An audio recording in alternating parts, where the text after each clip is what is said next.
the train to the plane. Most transit systems have this, where a particular train can take you from the city center to the airport. From London to Hong Kong to Chicago, these trains allow you to whiz through the city without being stuck in traffic. But then you get to New York City, where it is complicated. JFK has a rail connection, the JFK Airtrain. Newark is served by a slew of regional rail lines. And then you get to LaGuardia Airport, which doesn't have a rail connection. So why isn't there a train to LaGuardia? And what should happen next?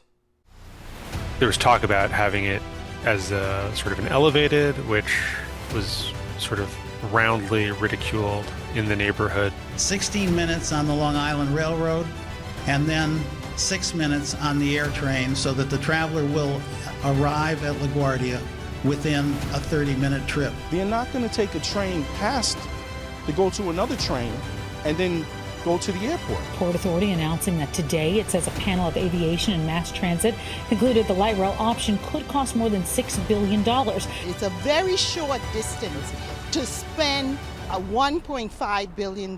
This project needs to be stopped. This project is not for us. So, I think the idea has always sort of been there, just the will and the money to do it was not.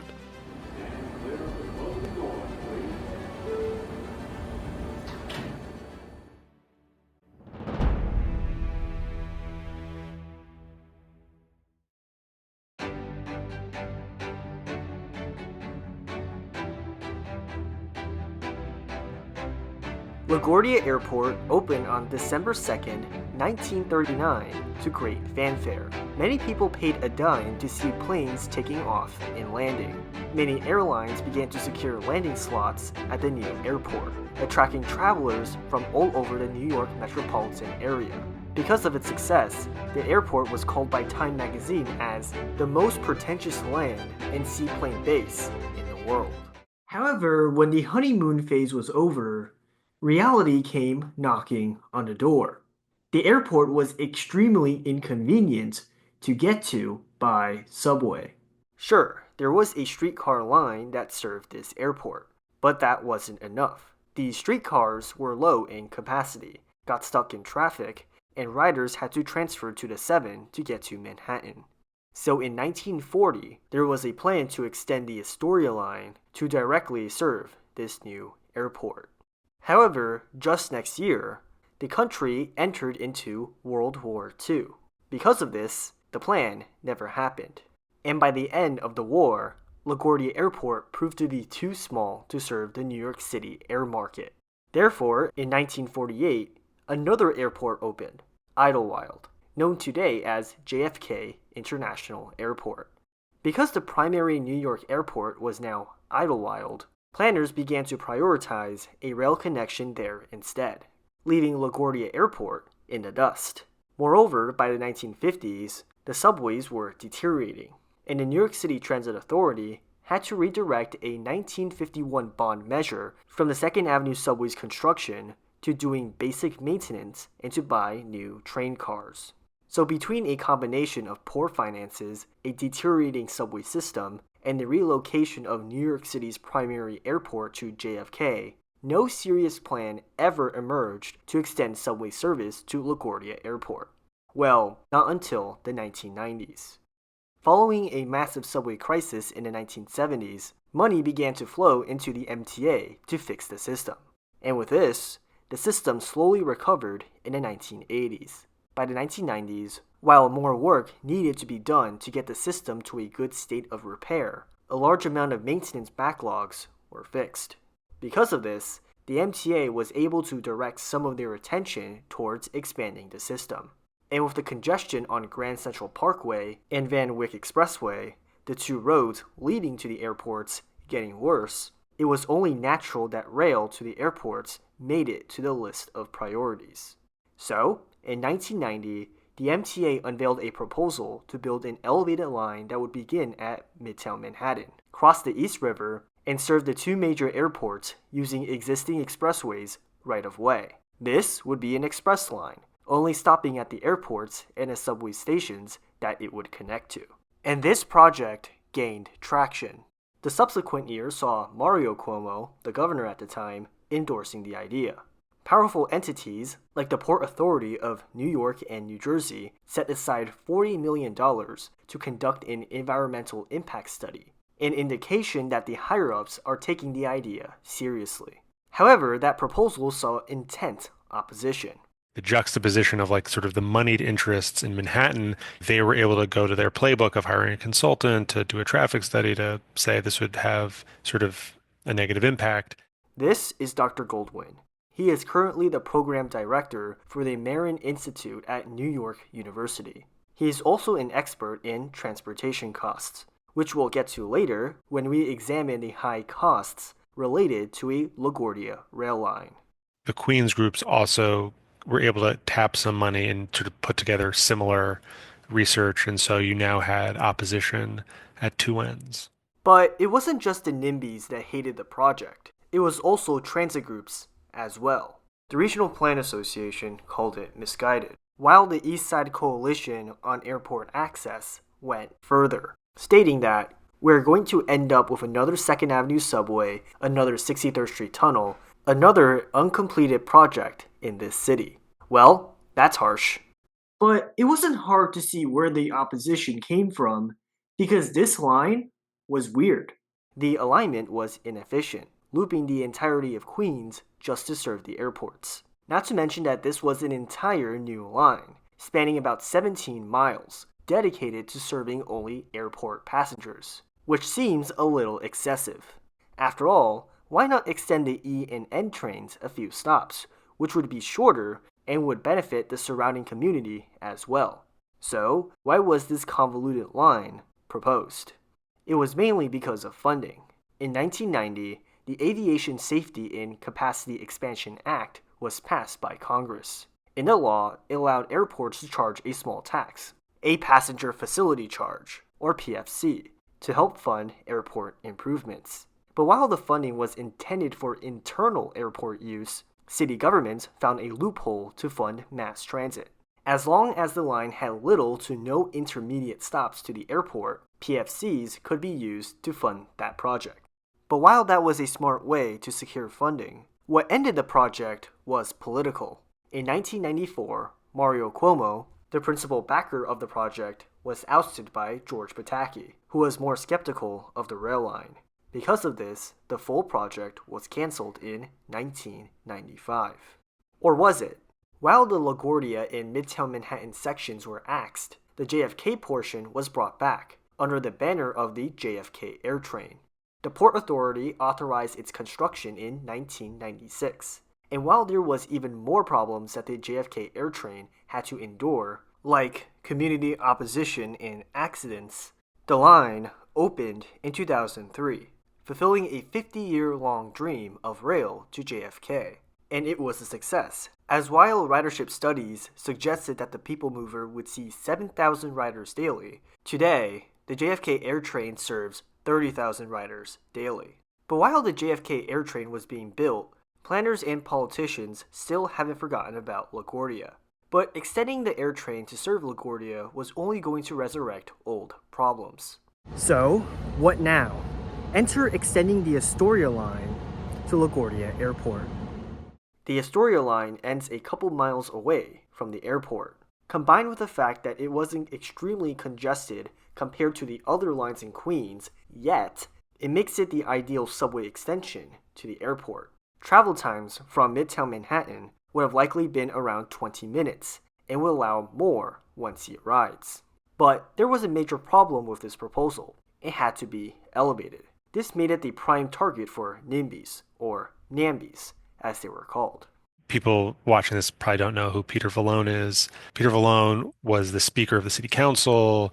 He ran for governor. He is still around. His kids also are in the City Council. And so, like, the Vallone family, has some juice, or had some juice at least. And there was this narrative of rich people from Manhattan going to the airport, and the train is going to like run through our neighborhood but not provide us with any benefits. And that's like a common talking point on these infrastructure projects. However, those complaints fell on deaf ears. While the MTA expanded its scope to include other modes of transit, the top-rated alignment was any Astoria line extension to the airport. So, in 2001, $50 million was set aside for environmental review for the project. At the time, the MTA estimated the cost to be $585 million, and for construction to start in 2004, until a major tragedy completely derailed those plans. The September 11 attacks completely destroyed Lower Manhattan. Resources had to be diverted to cleaning up and rebuilding Lower Manhattan. Combined with decimated air travel, the LaGuardia Airport extension became incompatible with the times. Now, the NIMBYs, who were ignored prior to 2001, suddenly had more influence. Within 2 years, the LaGuardia Airport extension was cancelled. After 13 years of planning, the end result was still no train to LaGuardia Airport. However, as the years went on, airport traffic recovered. By 2005, LaGuardia Airport exceeded the pre-2001 airport passenger numbers. While that number decreased during the 2008 Great Recession, the airport recovered even faster. In 2015, the airport handled about 28.5 million passengers. This growth overwhelmed not just the existing roadways, but also the airport itself. By the 2010s, LaGuardia was in dire condition. The terminal facilities were crumbling.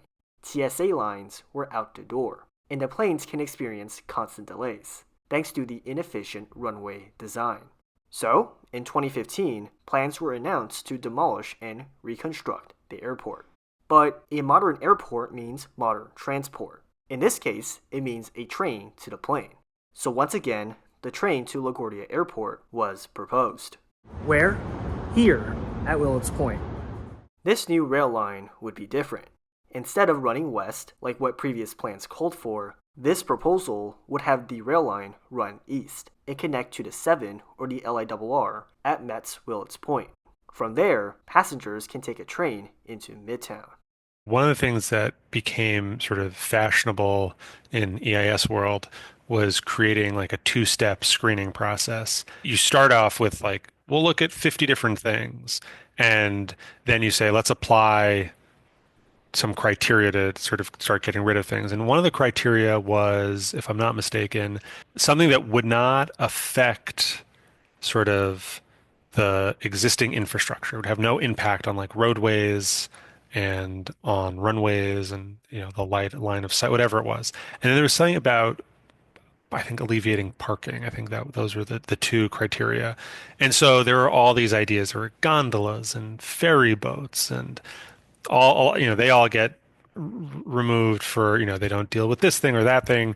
The gondolas would be obstructions to the line of sight of the airplanes. And I think the subway extension gets kicked out because it would have an impact on the existing infrastructure, which, like, of course it would have I mean, like, duh. You know, if you set up your screening process, and you can set it up in a way that you sort of get funneled to what you want.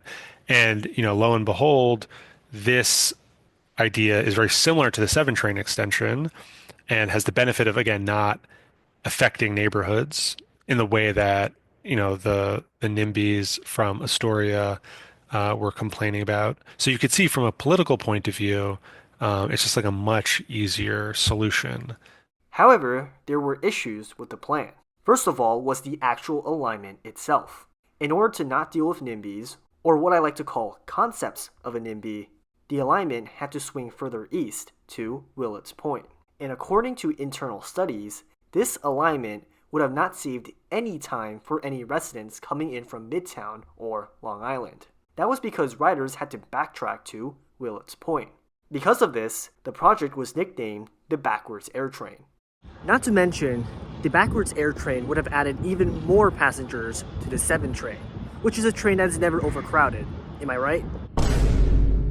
Second, remember the concepts of a NIMBY I was talking about earlier? A crucial reason why this alignment was selected was because the train would run above a highway, far from where people live. Except that didn't really work out, because East Elmhurst residents fiercely protested against the train, calling the proposed elevated viaducts ugly, and the train would pollute the Flushing Bay. Combined with transit advocates calling it the worst transit project in the US, there was significant opposition to this proposal. All of this underscores a crucial point in how you plan transit construction. Don't build transit where it is the easiest, but build transit where it is the most effective. That is because no matter where you choose to build, NIMBYs are going to show up anyway and heckle you. To solve this, you need to follow two important rules. The first is to go to the community and give them a spot in the decision-making process.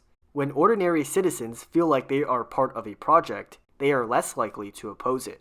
Second, emphasize the benefits that the local community will see, like a brand new station that would serve them directly. This is why the Interborough Express, despite needing multiple elevated segments, is being embraced by one of the most NIMBYest neighborhoods in the city. This is also why Queens Link has a 75% approval rating by the neighborhoods that it runs through.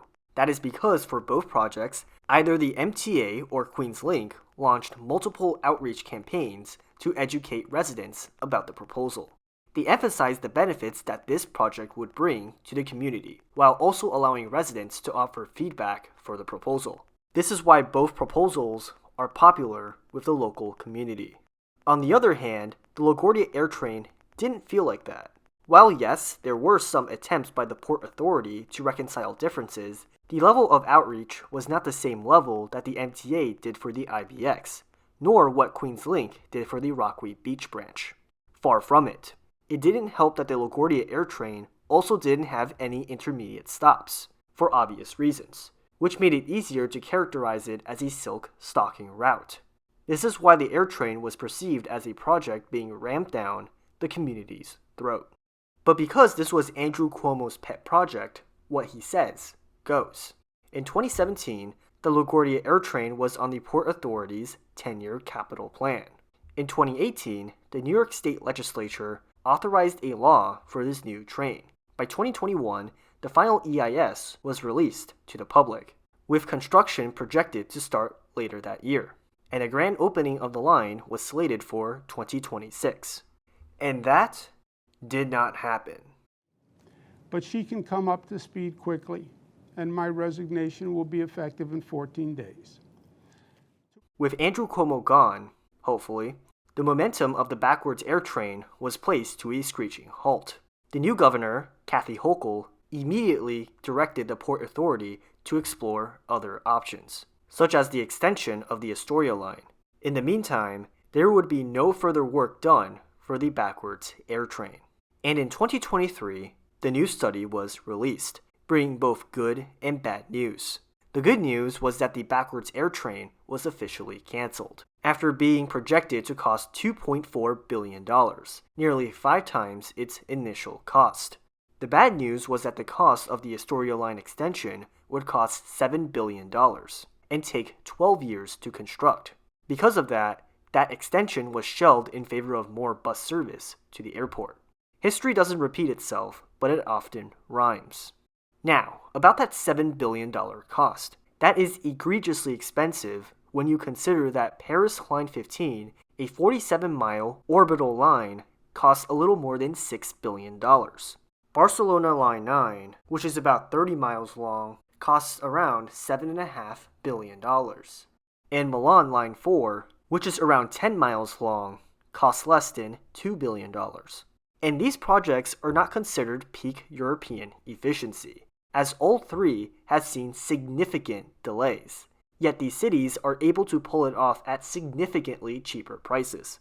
So, why is that? There are a ton of reasons. The first one is experience. Basically, after 50 years of minimal subway construction, New York City forgot how to build subways. This means that more time is spent relearning how to dig tunnels, build viaducts, and lay tracks, to name a few. At the time that they were trying to get the air train done in the 90s, we hadn't finished Second Avenue subway. There was concern of do we have the ability to do big things? And I think we have done big things in New York. We built the 7 extension, we built Second Avenue Phase 1, we built East Side Access. Are they perfect? No, but we've done that first round of doing that stuff. Clearly we can do it. The question is, can we just do it faster and cheaper and better. I hope so. I think so. The second are the bloated soft costs, or costs that have nothing to do with construction. The MTA doesn't have much in-house capacity to oversee these projects, which means over-reliance on contractors. A good illustration of this problem is that the MTA spent over $650 million just on the design and engineering of the 2nd Avenue subway. Not to mention the other contingencies that raised the total soft costs to well over $1 billion. For 2nd Avenue, Phase 1, soft costs were, I think it was around 20% of the construction costs. So if that means, I think the construction costs were about $3 billion. And so the soft costs added another, the consultants really added another, I guess, $600 million. And, we see it in LA, we see it in, Pennsylvania, Philadelphia, they're trying to do a couple projects, and you just keep seeing these numbers instead of being 20%, even not now they're going 30 and 40% of the hard costs are soft costs. 30 or 40% of the hard costs, are converted to soft costs. And so, that makes these projects much more expensive. And then, there's all the stuff about contingencies and things like that. We overdo it on that stuff. The third reason is the insane timelines. Things like environmental review and acquiring permits drive up timelines for projects considerably. Let's also hope that a change in political administration doesn't come and outright cancel the project altogether. Our political system is built to delay everything, which inevitably drives up costs as you have to keep everyone on payroll for longer periods of time for a single project. Nothing should take 12 years. Whenever I talk to transit agencies, knowing nothing about their project, I just say, cut the timeline in half. You have to figure out a way to do that. And oftentimes there is a way to do that. It's, figuring out how to, coordinate your construction with whatever, blackout windows where you're not allowed to work, or, push back and say, well, if we could, work 24 hours a day, or if we could shut down this lane of the highway, like instead of it being 12 years, it will be 9 years. And, that will save us X, $1 billion or whatever it is. And so I think, those types of discussions don't usually happen in public, but I think that's actually where they should happen because people aren't stupid. Like people get that, it's better to rip off the Band-Aid than to slowly pull it off. But to the MTA's credit, they are looking into bringing some of those costs down. For example, the MTA is investing in in-house facilities. Instead of outsourcing all the necessary work to consultants, they would hire planners, engineers, and construction workers directly. Because of this, there are fewer delays, as the MTA could directly fix the problem instead of waiting for the contractors to do so. Early results are promising. The Crosstown CBTC project came in 44% under budget. Hopefully, in the future, this momentum can continue, so that one day, we aren't paying $10 billion for a simple 2-mile extension. But in the meantime, there's still no train to LaGuardia Airport. So, what is next? Are we condemned to use the Q70 forever? Well, not quite, because the MTA talked about maybe extending the proposed Interborough Express line to LaGuardia Airport in the future. Emphasis on the maybe and in the future, because there are only a few things ever released about this. Now, if the IBX was to be extended to LaGuardia Airport, and only the IBX, we would be repeating the same problems as Cuomo's ill-conceived backwards air train. Sure, there are some major benefits. It would be faster than a backwards air train. Airport workers at LaGuardia Airport either live along the IBX routing or further east in Queens and Brooklyn, which will simplify the commutes of one of the top employers of Queens. But there are still problems. The trip is still not direct from Manhattan, where airport traffic is heading to. Moreover, not only will you be placing riders onto the overcrowded 7, but also the E and F trains, which too are overcrowded. Not to mention that Jackson Heights, Roosevelt Avenue itself is bursting at the seams, and is a major cause of delays on the E and F trains. At best, the IBX extension to LaGuardia Airport would be a supplemental route, not the main route that should be considered. At the end of the day, we build transportation to serve riders, and extending the Astoria line will be the most effective way to achieve that goal. It provides a direct trip into Midtown, where airport traffic is headed. The new LaGuardia station could be designed as a more efficient terminal, capable of turning around more trains. There's also the opportunity to build a yard to store trains, relieving overcrowded yards such as Jamaica and Coney Island. Because of this new yard, N and R trains can be swapped in Queens, allowing R trains to run at 7 train level frequencies. Finally, the extension would also be positioned to serve transit deserts in northern Queens, which means some riders in East Elmhurst or northern Jackson Heights would switch over to the R train, relieving crowding on the 7, all of which makes this extension a no-brainer. We built our subway system before we sort of figured out aviation. And, had we known about that, I'm sure we would have tried to integrate those things because that is very logical. We hit train stations, right? We hit the bus station. So, why don't we hit the airports? Hello, and thank you so much for watching this video. I also like to thank Dr. Goldwyn for agreeing to do this interview. If you enjoyed this video, consider liking and subscribing. And I'll see you in the next video.